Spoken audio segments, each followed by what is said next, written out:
ഇസ്ലാമിലേക്ക് ആളുകൾ കൂട്ടം കൂട്ടമായി ഒഴുകുകയാണ്. ഡെൻമാർക്കിന്റെ നഗരങ്ങളിൽ മുസ്ലിം പള്ളികൾ ഉയർന്നുകൊണ്ടിരിക്കുന്നു. വാങ്കുലികൾ കേൾക്കൽ സുലഭമായി കഴിഞ്ഞു. ആളുകൾ ഒഴുകുകയാണ്.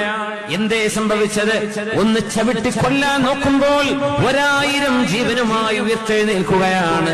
ഇത് അല്ലാഹുവിന്റെ ദീനാണ്. ഇത് മനുഷ്യനുണ്ടാക്കിയതല്ല, ഇത് മനുഷ്യൻ പടച്ചതല്ല.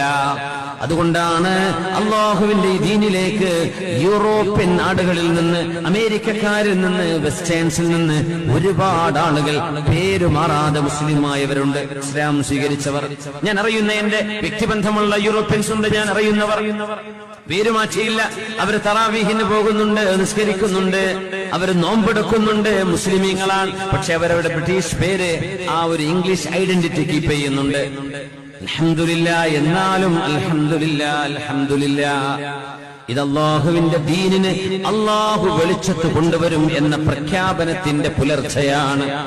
ആ മൽഹമത്തുൽ കുബ്ര എന്ന ഏറ്റവും വലിയ യുദ്ധം നടക്കുമ്പോൾ 9,60,000 വരുന്ന സൈന്യത്തോട് മുസ്ലിം സൈന്യം പടപൊരുതാൻ പോകുമ്പോൾ അവര് ആദ്യമായി അപേക്ഷിക്കുന്ന, ആദ്യമായി ചോദിക്കുന്ന അവകാശം, ഞങ്ങളുടെ കൂട്ടത്തിൽ നിന്ന് അമേരിക്കക്കാരും ഇംഗ്ലീഷുകാരും യൂറോപ്യരുമായ ഞങ്ങളുടെ നാട്ടുകാർ നിങ്ങളിലേക്ക്